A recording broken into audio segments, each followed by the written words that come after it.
ഞങ്ങൾ നേരിടുന്ന രണ്ട് വെല്ലുവിളികളെ കുറിച്ചിട്ടാണ് ഇന്നത്തെ വീഡിയോയിൽ പറയാൻ പോകുന്നത്. ഹോട്ടൽ സ്റ്റോറിയുടെ ഇന്നത്തെ വീഡിയോ നമുക്ക് ഇവിടുന്ന് തുടങ്ങാം. ആദ്യത്തെ വെല്ലുവിളി, ഞങ്ങൾക്ക് ഈ ഫീൽഡിൽ എക്സ്പീരിയൻസ് ഇല്ല എന്നുള്ളത് തന്നെയാണ്. എക്സ്പീരിയൻസ് ഇല്ലാതെ നമ്മൾ എന്തിന് ഈ ഫീൽഡ് തിരഞ്ഞെടുത്തു എന്നാണ് ഈ വീഡിയോയിൽ പറയാൻ പോകുന്നത്. പുതുതായി റെസ്റ്റോറന്റ് ഫീൽഡിലേക്ക് വരാൻ ആഗ്രഹിക്കുന്നവർക്കും അതുപോലെ തന്നെ റെസ്റ്റോറന്റ് ഫീൽഡ് എന്താണെന്ന് അറിയാൻ ആഗ്രഹിക്കുന്നവർക്കും ഇതുമായി ബന്ധപ്പെട്ട 6ഓളം പാർട്ടുകൾ നമ്മൾ പോസ്റ്റ് ചെയ്തിട്ടുണ്ട്. താല്പര്യമുള്ളവർക്ക് അക്കൗണ്ട് കാര്യം നോക്കാവുന്നതാണ്. ഇനി എന്തിന് പരിചയമില്ലാത്ത ഈ ഒരു ഫീൽഡിലേക്ക് ഇറങ്ങി എന്ന് പറയാം. ആ സമയത്ത് പലരും പറഞ്ഞതാണ് ഭയങ്കര ബുദ്ധിമുട്ടുള്ളൊരു മേഖലയാണെന്നുള്ളത്. പക്ഷേ അതൊന്നും ആയിരിക്കില്ല എന്നുള്ളൊരു തെറ്റിദ്ധാരണയുടെ പുറത്താണ് ഞങ്ങൾ ചാടി ഇറങ്ങിയത്. നിങ്ങളിൽ പലരെ പോലെയും വ്യത്യസ്തമായ ഫുഡുകൾ തേടിപ്പിടിച്ച് കഴിക്കുക എന്നുള്ളത് ഞങ്ങളൊരു ശീലമായിരുന്നു. അങ്ങനെ നമ്മൾ പല സ്ഥലത്ത് പോയി കഴിച്ച് ഇഷ്ടപ്പെട്ട ഭക്ഷണങ്ങൾ ഒരു സ്ഥലത്ത് കൊണ്ടുവരിക എന്നുള്ള ഉദ്ദേശത്തിലാണ് ഹോട്ടൽ ഫീൽഡ് തിരഞ്ഞെടുക്കുന്നത്. നമ്മുടെ കൂത്തുപറമ്പിൽ പൊതുവെയുള്ള ഹോട്ടലിൽ കിട്ടാത്ത ഭക്ഷണമായിട്ടുള്ള ആട്ടുംതല, പോത്തുംകാല്, വാരിയല്, തലച്ചോറ്, ഞെൻറോസ്റ്റ് ഇങ്ങനെയുള്ള പല മെനുകളാണ് ഞങ്ങൾ കൊണ്ടുവന്നിട്ടുള്ളത്. അങ്ങനെ ഈ ഭക്ഷണങ്ങളൊക്കെ നല്ല ടേസ്റ്റിൽ വിളമ്പാനും ഞങ്ങൾക്ക് സാധിച്ചു കേട്ടോ. തുടക്കത്തിൽ തന്നെ ഭക്ഷണത്തിന്റെ കാര്യത്തിൽ ഞങ്ങൾക്ക് നല്ലൊരു പേരുണ്ടാക്കാനും സാധിച്ചു. പക്ഷേ ഇതിൽ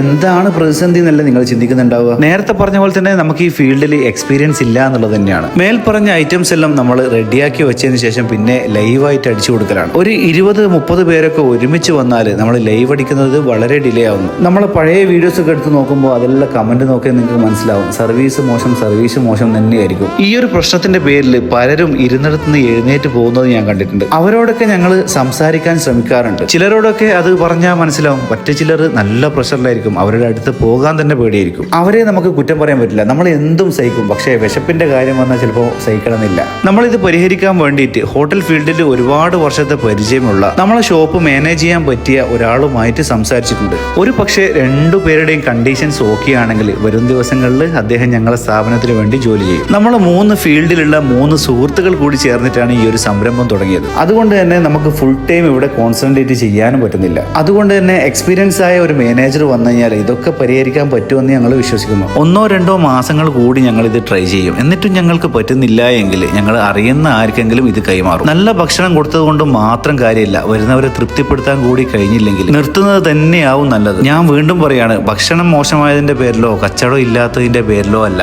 എന്തായാലും 1-2 മാസം കൂടി വെയിറ്റ് ചെയ്യാല്ലേ. ഇനി രണ്ടാമത്തെ പ്രതിസന്ധി ഇപ്പോഴത്തെ ഈച്ച ശല്യം തന്നെയാണ്. ഞങ്ങളെ മാത്രമല്ല, ഇപ്പൊ പല ഹോട്ടലിലും ഇതേ പ്രതിസന്ധി ഉണ്ടെന്നാണ് അറിയാൻ കഴിഞ്ഞത്. രാത്രിയൊക്കെ ഫുൾ ക്ലീൻ ചെയ്ത് പോയാലും ഇപ്പോഴത്തെ ഈച്ച ശല്യം അൺസൈക്കബിൾ ആണ്. ഇന്ന് തന്നെ 2-3 കസ്റ്റമർ ഈ കാരണം കൊണ്ട് ഇറങ്ങിപ്പോയിട്ടുണ്ട്. ഇന്നും ഈച്ചേന്റെ സ്റ്റിക്കറൊക്കെ വാങ്ങിച്ചൊന്ന് ട്രൈ ചെയ്തു. പക്ഷെ വലിയ കാര്യം ഉണ്ടായിട്ടില്ല എന്ന് തന്നെ പറയാം. ഇനി ആ ലൈറ്റ് കൂടി വാങ്ങാന്ന് കരുതുന്നു. ഇതിനുള്ള ശാശ്വത പരിഹാരം എന്താണെന്ന് അറിയുന്നവര് ഒന്ന് കമന്റ് ചെയ്യണേ. അപ്പൊ നമ്മുടെ ഹോട്ടൽ സ്റ്റോറീസിന്റെ ഇന്നത്തെ കഥ ഇവിടെ അവസാനിക്കുകയാണ്. അപ്പൊ നാളത്തെ കഥയുമായി അടുത്ത വീഡിയോയിൽ കാണാം.